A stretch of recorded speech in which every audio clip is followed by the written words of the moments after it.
لوگ اپنے روشن مستقبل کے لیے پاکستان سے باہر جا رہے ہیں، خواہ وہ ڈاکٹرز ہوں، بزنس مین ہوں، یا پھر جو اسٹوڈنٹس ہیں فردر ایجوکیشن کے لیے باہر جا رہے ہیں. برین ڈرین کی ریشو بڑھتی جا رہی ہے.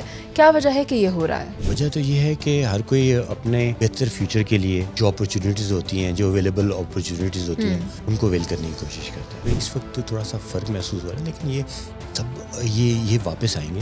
جو ہائیلی انٹلیکچوئل لوگ ہیں وہ پاکستان سے باہر نہیں جاتے.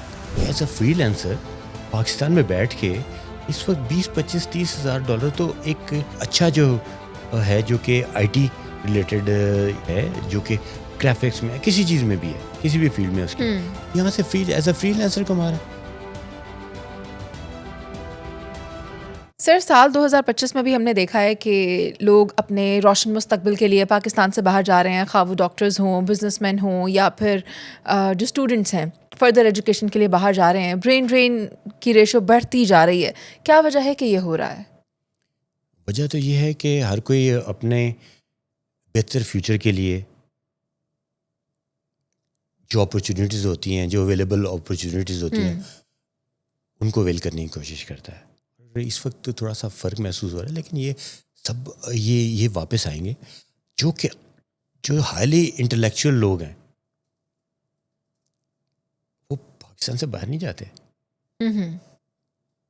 وہ as a free lancer Pakistan میں بیٹھ کے اس وقت 20-25-30 ہزار ڈالر تو ایک یہ اچھا جو ہے، جو کہ آئی ٹی ریلیٹڈ ہے، جو کہ گرافکس میں کسی چیز میں بھی ہے، کسی بھی فیلڈ میں اس کی یہاں سے ایز اے فری لینسر کما رہا ہے.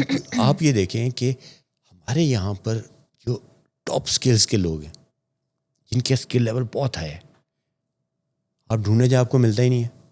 کوئی جاب نہیں کر رہا. اچھا، کسی کے پاس آپ کے لیے کام کرنے کے لیے ٹائم ہی نہیں ہے. ہمارا پرابلم کیا ہے کہ اسکل لیول ہمارا لو ہے.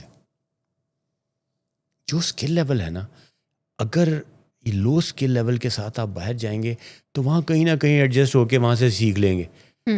لمبا کام ہے. یہاں بیٹھ کے جس کی ملک کی یہ تقریباً 25 کروڑ کی آبادی ہے، اور ہر کسی کو سب کچھ ہی چاہیے. کھانا بھی چاہیے، کپڑے بھی چاہیے، گھر بھی چاہیے، موبائل بھی چاہیے، سب چیزیں چاہیے. یہاں اپرچونیٹی کیا کم ہے؟ بالکل ہے. لیکن پرابلم کیا ہے کہ یہاں پہ ہمارا اسکل لیول بہت لو ہے. اس کی وجہ یہ ہے کہ ہمارے جو سوائے چند ایک کے جو کہ پرائیویٹ سیکٹر میں جو کہ ایجوکیشن کے انسٹیٹیوشنز ہیں، پڑھا کیا رہے ہیں؟ وہ اسکل بیسڈ لرننگ نہیں دے نہیں رہے. جو سنگاپور میں ہے، سنگاپور میں کیا کرتے ہیں، وہ 80-90% آپ کو فیلڈ کے اندر، لیبز میں، آپ کو ورک شاپس میں، آپ کو جو ہے ایکچوئل سائٹس کے اوپر کام کراتے ہیں. 10%, 15%, 20% جو ہے نا آپ کا صرف کلاس روم ہوتا ہے. صحیح. آپ کو جب وہ وہاں سے اپنا کورس کمپلیٹ کرتے ہیں تو وہ کام کرنے کے لیے تیار ہوتے ہیں. ہمارے یہاں پہ اب جب چائنیز یہاں پہ پاکستان آئے، کیونکہ میں پاکستان چائنا جوائنٹ چیمبر کا ممبر بھی ہوں، تو انہوں نے کہا جی ہمیں سب سے بڑی ڈس اپوائنٹمنٹ یہ اس بات کی ہوئی ہے کہ آپ کے یہاں پہ اسکل لیول اتنا لو ہے. اور سب سے زیادہ پرابلم کس میں ہوئی ہے؟ انجینئرز میں. اچھا، کہ انجینئرز کے پاس تو کچھ ہے ہی نہیں. جب وہ انجینئرنگ کی ڈگری لے لیتے ہیں تو ان کے پاس جو کہ چائنا میں انجینئرنگ کی ڈگری لیتا ہے یہ اسٹوڈنٹ اور اس کے بعد پاس آؤٹ ہوتا ہے، اس کے مقابلے میں تو ان کے پاس کچھ بھی نہیں ہے. ہمارے پاکستان کی میں جتنی تیزی سے آنے والے وقت میں ترقی ہو رہی ہے، کیونکہ ہماری جو یوتھ ہے 65% تو ہمارے یہ جوان ہیں. ہاں جی. اور وہ یہاں پر اس طرح سے کھپ جائیں گے. صرف skill level, high skill level دینے کی ضرورت ہے. اور یہ واپس آئیں گے جو جا رہے ہیں نا، ایک دفعہ جائیں گے وہاں سے اسکلز لے کر آئیں گے، کیونکہ دنیا کے حالات بدل رہے ہیں. یورپ میں جنگ شروع ہو گئی، مڈل ایسٹ میں جنگ شروع ہو گئی. پاکستان پورے مسلمان ملکوں کو نظر آتا ہے کہ یہی ہے جس کے پاس ایٹم بم ہے، اسی کے پاس یہ ایکسپیرینسڈ فوج ہے، اور ان کے پاس ایگریکلچر لینڈ بھی ہے جو کہ مڈل ایسٹ میں لوگوں کے پاس نہیں ہے.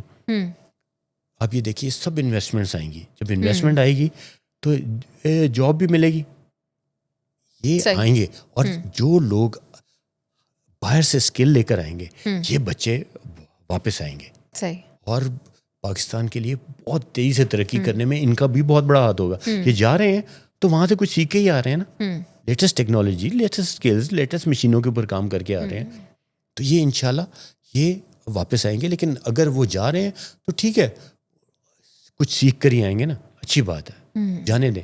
اور پاکستان کو فورن ایکسچینج ہی آ رہا ہے نا. ابھی آپ دیکھیں پاکستان کے اندر جو کچھ نکل رہا ہے, جو یہاں انڈسٹری لگ رہی ہے, اور جتنے انویسٹرز آ رہے ہیں, کیونکہ پاکستان سیف ہے. مڈل ایسٹ میں بھی لوگ, حالانکہ ایون ابھی یو اے کی ترقی کی بات ہو رہی تھی, وہاں پہ 2 بم پھٹ جائیں, سر ایسے تو نہ کہیں. نہیں اللہ نہ کرے, یہ ہو جائے کوئی تقریب کاری ہو جائے, اللہ نہ کرے, وہ تو کہیں بھی ہو سکتی ہے, کہیں بھی ہو سکتی ہے. تو سب سے زیادہ ڈرپوک چیز کیا ہوتی ہے؟ وہ انویسٹمنٹ ہوتی ہے. وہ بھاگ جاتی ہے وہاں سے. وہاں کے لوکل لوگوں کے پاس نہیں, وہاں تو یہ ساری دنیا سے لوگ آئے ہوئے, انہوں نے اس انویسٹمنٹ نے اتنی تیزی سے بھاگنا ہے. لیکن اللہ کرے کہ ایسا نہ ہو. لیکن کسی ملک کے ساتھ, اب یہ سعودیہ میں دیکھیں, لوگ جاتے جاتے یہ رک گئے یہ جو غزہ کی جنگ کی وجہ سے. بہت سارے لوگ سوچ رہے تھے کہ ہم سر خیر ویژن 2030 بھی تو موجود ہے نا, تو سعودی عرب کی گیم بہت آگے ہے 2030 میں. ان کے پاس اپنا پیسہ ہے نا, وہ چاہ رہے ہیں کہ ہم آئل سے یہ کی نسبت ہم کسی باقی چیزوں سے بھی پیسے کمائیں. لیکن وہ آئل تو دڑا دڑ نیچے آ رہا ہے.